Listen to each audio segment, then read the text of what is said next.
Ang kwento ng pagtubos, Kabanata 8, ang baha. Ang kabanatang ito ay batay sa Genesis 6:7. Ang mga inapo ni Seth ay tinawag na mga anak ng Diyos, ang mga inapo ni Cain, ang mga anak ng tao. Habang ang mga anak ng Diyos ay nakikihalubilo sa mga anak ng tao, sila ay naging masama at, sa pamamagitan ng pakikipag-asawa sa kanila, nawala, sa pamamagitan ng impluwensya ng kanilang mga asawa, ang kanilang kakaiba, banal na katangian, at nakipag-isa sa mga anak ni Cain sa kanilang pagsamba sa mga Diyos-Diyosan. Tinalikuran ng marami ang pagkatakot sa Diyos at niyurakan ang kanyang mga utos. Ngunit may iilan na gumawa ng katwiran, na natatakot at pinarangalan ang kanilang lumikha. Si Noe at ang kanyang pamilya ay kabilang sa ilang matuwid. Ang kasamaan ng tao ay napakalaki, at lumago sa isang kakilakilabot na lawak, na ang Diyos ay nagsisi na kanyang ginawa ang tao sa lupa, sapagkat nakita niya na ang kasamaan ng tao ay dakila, at na ang bawat haka-haka ng mga pag-iisip ng kanyang puso ay puro kasamaan lang. Mahigit 100 taon bago ang baha, ang Panginoon ay nagpadala ng isang anghel sa tapat na si Noe upang ipaalam sa kanya na hindi na siya maaawas sa tiwaling lahi. Ngunit hindi niya nais na ignorante nila ang kanyang plano. Tuturuan niya si Noe at gagawin siyang isang tapat na mangangaral upang bigyan ng babala ang mundo sa paparating na pagkawasak nito, upang ang mga naninirahan sa mundo ay maiwang walang dahilan. Si Noe ay dapat mang-aral sa mga tao, at maghanda din ng isang arka na dapat idirekta ng Diyos sa kanya para sa kaligtasan ng kanyang sarili at pamilya. Hindi lamang siya mangangaral, ngunit ang kanyang halimbawa sa paggawa ng arka ay upang kumbonsihin ang lahat na naniniwala siya sa kanyang ipinang-aral. Hindi nag-iisa si Noe at ang kanyang pamilya sa pagkatakot at pagsunod sa Diyos. Ngunit si Noe ang pinakabanal at pinakabanal sa sinuman sa lupa, at ang isa na ang buhay ay iniingatan ng Diyos upang maisakatuparan ang kanyang kalooban sa paggawa ng arka at babala sa mundo tungkol sa darating na kapahamakan. Si Methuselah, ang lolo ni Noe, ay nabuhay hanggang sa mismong taon ng baha, at may iba pang naniwala sa pangangaral ni Noe, at tinulungan siya sa paggawa ng arka, na namatay bago dumating ang baha ng tubig sa lupa. Si Noe, sa pamamagitan ng kanyang pangangaral at halimbawa sa paggawa ng arka, ay hinatulan ang mundo. Binigyan ng Diyos ang lahat ng pumili ng pagkakataong magsisi at bumaling sa kanya. Ngunit hindi sila naniwala sa pangangaral ni Noe.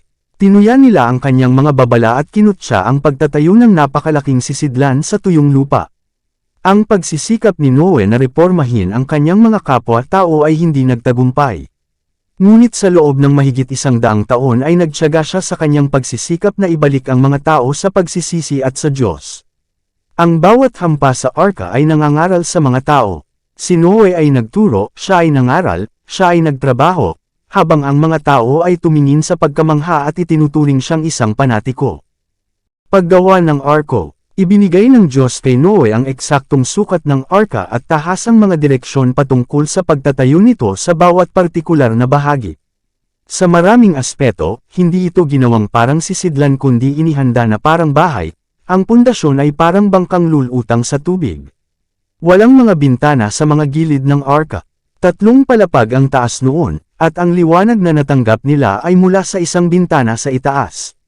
Nasa gilid ang pinto. Ang iba't ibang mga apartment na inihanda para sa pagtanggap ng iba't ibang mga hayop ay ginawa na ang bintana sa itaas ay nagbigay liwanag sa lahat. Ang arka ay gawa sa kahoy na cypress o gopher, na walang alam sa pagkabulok sa loob ng daan-daang taon.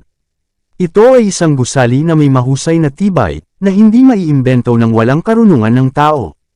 Ang Diyos ang nagdisenyo, at si Noe ang kanyang pangunahing tagapagtayo. Matapos gawin ni Noe ang lahat ng kanyang makakaya upang gawing tama ang bawat bahagi ng gawain, imposibleng ito mismo ay makatiis sa karahasan ng unos na dadalhin ng Diyos sa kanyang mabangis na galit sa lupa. Ang gawain ng pagkumpleto ng gusali ay isang mabagal na proseso. Ang bawat piraso ng troso ay malapit na nilagyan, at ang bawat tahi ay natatakpan ng pitch.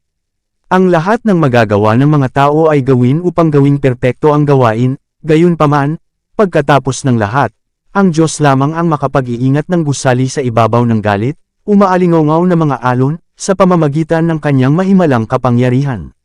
Maraming tao noong una ay maliwanag na nakatanggap ng babala ni Noe, ngunit hindi lubusang bumaling sa Diyos ng may tunay na pagsisisi.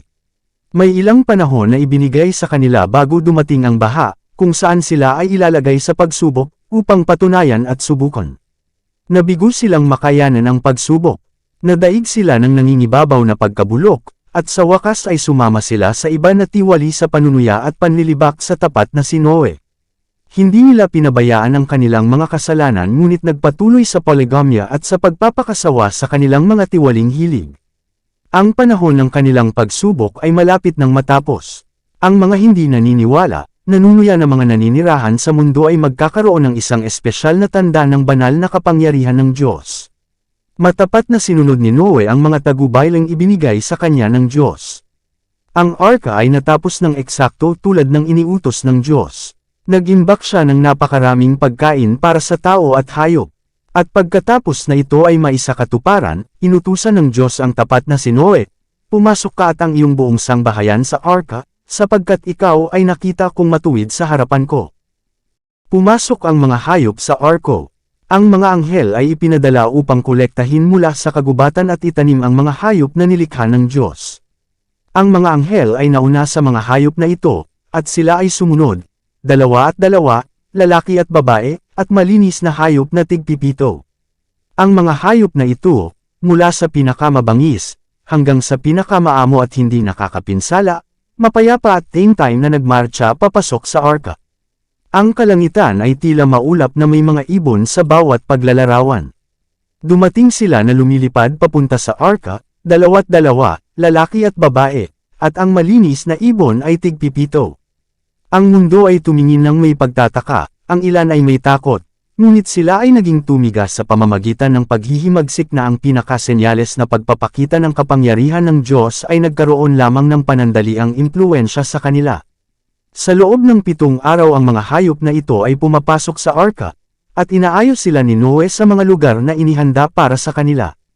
At habang ang mapapahamak na lahi ay minamasdan ng araw na nagniningning sa kanyang kaluwalhatian at ang lupa ay nakabalot sa halos kagandahan nito sa Eden, kanilang itinaboy ang kanilang tumataas na takot sa pamamagitan ng maingay na saya, at sa pamamagitan ng kanilang mga gawa ng karahasan ay tila naghihikayat sa kanilang sarili sa pagdalaw ng mga nagising na galit ng Diyos. Ang lahat ay handa na ngayon para sa pagsasara ng arka, na hindi maaaring gawin ni Noe mula sa loob. Ang isang anghel ay nakita ng mapanuksong pulutong na bumababa mula sa langit, na nararamtan ng ningning na parang kidlat. Isinara niya ang napakalaking panlabas na pintuan na iyon, at pagkatapos ay dadalhin niyang muli pataas sa langit. 7 araw ang pamilya ni Noe sa arka bago nagsimulang bumuhos ang ulan sa lupa. Sa panahong ito, inaayos nila ang kanilang mahabang pananatili habang ang tubig ay nasa ibabaw ng lupa.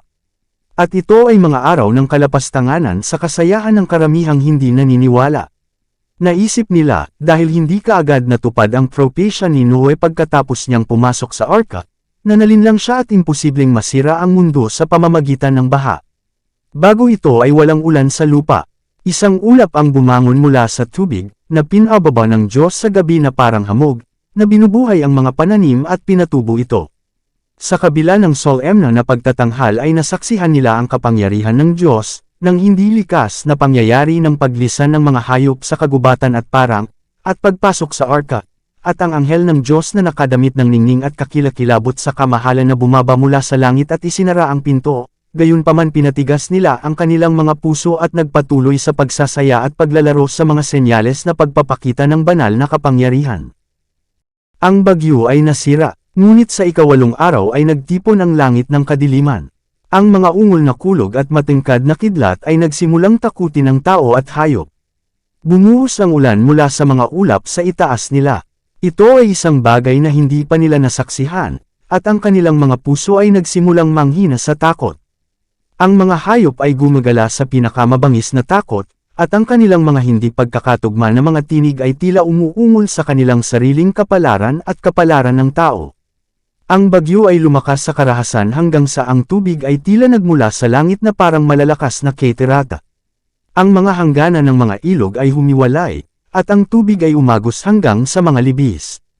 Ang mga patibayan ng malaking kalaliman ay nasira rin.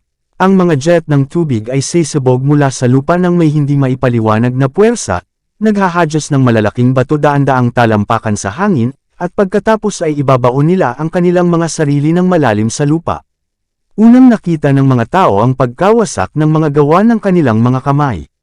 Ang kanilang mga mag-agarang gusali, ang kanilang magagandang kaayusan na mga hardin at mga kakahuyan, kung saan nila inilagay ang kanilang mga Diyos-Diyosan, ay winasak ng kidlat mula sa langit. Ang kanilang mga guho ay nakakalat kung saan-saan. Sila ay nagtayo ng mga dambana sa mga kakahuyan, at inilaan ang mga ito sa kanilang mga Diyos-Diyosan, kung saan sila nag-alay ng mga hain ng tao. Ang mga ito na kinasusuklaman ng Diyos ay ibinagsak sa kanyang puot sa harap nila, at sila ay ginawang manginig sa harap ng kapangyarihan ng buhay na Diyos, ang may lalang ng mga langit at ng lupa, at sila ay ginawang malaman na ito ay kanilang mga kasuklam-suklam at kakilakilabot, idolatrosong mga sakripisyo na nanawagan para sa kanilang pagkawasak. Ang karahasan ng bagyo ay lumakas, at doon ay nahalo sa pakikipagdigma ng mga elemento, ang mga panaghoy ng mga tao na humamak sa awtoridad ng Diyos. Ang mga puno, gusali, bato, at lupa ay inihagis sa bawat direksyon. Ang takot sa tao at hayop ay hindi may larawan. At maging si Satanas mismo, na napilitang mapabilang sa mga elementong nakikipagdigma, ay natakot para sa kanyang sariling pag-iral. Siya ay nalulugod na kontrolin ang napakalakas na lahi, at naisin silang mabuhay upang gawin ang kanilang mga kasuklam-suklam, at dagdagan ang kanilang paghihimagsik laban sa Diyos ng langit. Siya ay bumigkas ng mga imprecations laban sa Diyos, para sa kanya ng kawalang katarungan at kalupitan. Marami sa mga tao, tulad ni Satanas, ang lumapastangan sa Diyos, at kung maisakatuparan sana nila ang kanilang paghihimagsik, ay hahawiin sana siya mula sa kanyang trono ng katarungan. Habang ang marami ay nilalapastangan at sinusumpa ang kanilang lumikha, ang iba ay nagngangalit sa takot, na iniunat ang kanilang mga kamay patungo sa arka, na nagsusumamo na makapasok. Ngunit ito ay imposible. Isinara ng Diyos ang pinto, ang tanging pasukan, at isinara si Noe sa loob at ang mga masasama sa labas. Siya lang ang makakapagbukas ng pinto. Ang kanilang takot at pagsisisi ay dumating sa huli. Napilitan silang malaman na mayroong isang buhay na Diyos na mas makapangyarihan kaysa sa tao, na kanilang sinaway at nilapastangan. Sila ay tumawag sa kanya ng think time, ngunit ang kanyang tainga ay hindi nakabukas sa kanilang daing. Ang ilan sa kanilang desperasyon ay naghangad na makapasok sa arka, ngunit ang matibay na istrukturang iyon ay nilabanan ang lahat ng kanilang pagsisikap. Ang ilan ay kumapit sa arka hanggang sa madalas sa galit na pag-alo ng tubig, o ang kanilang hawak ay naputol ng mga bato at puno na itinapon sa bawat direksyon. Yaong mga nagwalang bahala sa babala ni Noe at kinutya ang tapat na mangangaral ng katwiran na iyon ay huli nang nagsisi sa kanilang kawalan ng pananampalataya. Ang arka ay marahas na nayanig at inihagis. Ang mga hayop sa loob ay ipinahayag, sa pamamagitan ng kanilang iba't ibang mga ingay, ang pinakamabangis na takot, gayunman sa gitna ng lahat ng labanan ng mga elemento, ang pag-alon ng tubig, at ang paghagi sa paligid ng mga puno at bato, ang arka ay nakasakay ng ligtas. Ang mga anghel na napakahusay sa lakas ang gumabay sa arka at iniligtas ito mula sa kapahamakan. Bawat sandali sa kakila-kilabot na unos na iyon ng 40 araw at 40 gabi ang pangangalaga sa arka ay isang himala ng makapangyarihang kapangyarihan. Ang mga hayop na nakalantad sa unos ay sumugod sa tao, pinipili ang lipunan ng mga tao, na tila umaasa sa tulong nila. Ang ilan sa mga tao ay iginapos ang kanilang mga anak at ang kanilang mga sarili sa makapangyarihang mga hayop, alam na sila ay magiging matatag para sa buhay, at aakyat sa pinakamataas na punto upang takasan ang pagtaas ng tubig. Hindi napawi ng bagyo ang galit nito, mas mabilis na tumaas ang tubig kaysa noong una. Ang ilan ay itinuli ang kanilang mga sarili sa metatayog na puno sa matataas na bahagi ng lupain, ngunit ang mga punong ito ay pinunit ng mga ugat at dinala ng may karahasan sa hangin at tila galit na inihagis, kasama ng mga bato at lupa, sa bumubukol at kumukulong mga alon. Sa pinakamatayog na kaitaasan, ang mga tao at mga hayop ay nagsikap na hawakan ang kanilang posisyon hanggang sa ang lahat ay itinapon sa bumubula na tubig, na halos umabot sa pinakamataas na bahagi ng lupa. Ang pinakamatayog na kataasan ay naabot na, at ang tao at ang hayop ay parehong namatay sa pamamagitan ng tubig ng baha. Sabik na pinanood ni Noe at ng kanyang pamilya ang pagbaba ng tubig. Ninais niyang humayo muli sa lupa. Nagpadala siya ng isang uwak na lumipad pabalik-balik sa arka. Hindi niya natanggap ang impormasyong ninanais niya, at nagpadala siya ng isang kalapati, na, nang hindi nakahanap ng pahinga, ay bumalik muli sa arka. Pagkaraan ng 7 araw ang kalapati ay pinalayas muli, at nang makita ang dahon ng olibo sa bibig nito, nagkaroon ng malaking kagalakan ang pamilyang ito ng 8, na napakatagal nang nakakulong sa arka. Muling bumaba ang isang anghel at binuksan ang pinto ng arka. Maaaring alisin ni Noe ang tuktok, ngunit hindi niya mabuksan ang pinto na isinara ng Diyos. Ang Diyos ay nagsalita kay Noe sa pamamagitan ng anghel na nagbukas ng pinto, at inutusan ang pamilya ni Noe na lumabas sa arka at ilabas kasama nila ang bawat bagay na may buhay. Ang sakripisyo ni Noe at ang pangako ng Diyos. Hindi kinalimutan ni Noe ang Diyos, na nagligtas sa kanila ng may kagandahang loob, ngunit agad na nagtayo ng altar at kumuha ng bawat malinis na hayop, at bawat malinis na ibon, at naghandog ng mga handog na susunugan sa altar, na nagpapakita ng kanyang pananampalataya kay Kristo na dakilang hain, at ipinahayag ang kanyang pasasalamat sa Diyos para sa kanilang kahangahangang pangangalaga. Ang handog ni Noe ay umabot sa harapan ng Diyos na parang matamis na amoy. Tinanggap niya ang handog at pinagpala si Noe at ang kanyang pamilya. Dito ay itinuro ang isang aral sa lahat ng dapat mabuhay sa lupa, na sa bawat pagpapakita ng awa at pagmamahal ng Diyos sa kanila ang unang kilos sa lahat ay ang pagbibigay sa Kanya ng pasasalamat at mapagpakumbabang pagsamba. At baka ang tao ay masindak sa pagtitipon ng mga ulap at pagpatak ng ulan, at sa patuloy na pangamba, sa takot sa panibagong baha, ang Diyos ay may kagandahang loob na hinihikayat ang pamilya ni Noe sa pamamagitan ng isang pangako. At aking itatatag ang aking tipan sa iyo, ni ang lahat ng laman ay mahihiwalay pa sa pamamagitan ng tubig ng baha, ni magkakaroon pa ng baha upang sirain ang lupa. At sinabi ng Diyos, ito ang tanda ng tipan na aking ginagawa sa pagitan ko at sa inyo, at sa bawat nilalang na may buhay na kasama ninyo. Sa mga salit-saling lahi, aking inilalagay ang aking busog sa ulap, at ito'y magiging pinakatanda ng isang tipan, sa pagitan ko at ng lupa. At mangyayari, na pagka ako'y nagdala ng ulap sa ibabaw ng lupa, na ang bahaghari ay makikita sa alapaap. At ang bahaghari ay nasa alapaap, at titingnan ko ito, upang aking maalaala ang walang hanggang tipan sa pagitan ng Diyos at ng bawat buhay na nilalang ng lahat ng laman na nasa ibabaw ng lupa. Anong laking pagpapakababa sa bahagi ng Diyos? Anong pagkahabag sa maling tao, na ilagay ang maganda, sari-saring bahaghari sa mga ulap, isang tanda ng tipan ng dakilang Diyos sa tao. Ang bahaghari na ito ay upang patunayan ang katotohanan sa lahat ng henerasyon na winasak ng Diyos ang mga naninirahan sa mundo sa pamamagitan ng baha, dahil sa kanilang malaking kasamaan. Iyon ay kanyang plano na bilang ang mga anak ng mga susunod na henerasyon ay makikita ang busog sa ulap at dapat magtanong sa dahilan ng maluwalhating arko na ito na sumasaklaw sa kalangitan, ang kanilang mga magulang ay maaaring ipaliwanag sa kanila ang pagkawasak ng lumang mundo sa pamamagitan ng baha, dahil ang mga tao ibinigay ang kanilang sarili sa lahat ng uri ng kasamaan, at na ang mga kamay ng kataas-taasan ay ibinaluktot ang busog at inilagay ito sa mga ulap bilang tanda na hindi na siya muling magdadala ng baha ng tubig sa lupa. Ang simbolo na ito sa mga ulap ay upang patunayan ang paniniwala ng lahat, at itatag ang kanilang pagtitiwala sa Diyos, sapagkat ito ay tanda ng banal na awa at kabutihan sa tao, na bagaman ang Diyos ay naudyukan na wasakin ang lupa sa pamamagitan ng baha, ngunit ang kanyang awa ay sumasaklaw pa rin sa lupa. Ang sabi ng Diyos kapag siya ay tumingin sa busog sa ulap ay aalalahanan niya. Hindi niya nais na maunawaan natin na siya ay makakalimutan kailanman, ngunit nakikipag-usap siya sa tao sa kanyang sariling wika, upang mas maunawaan siya ng tao.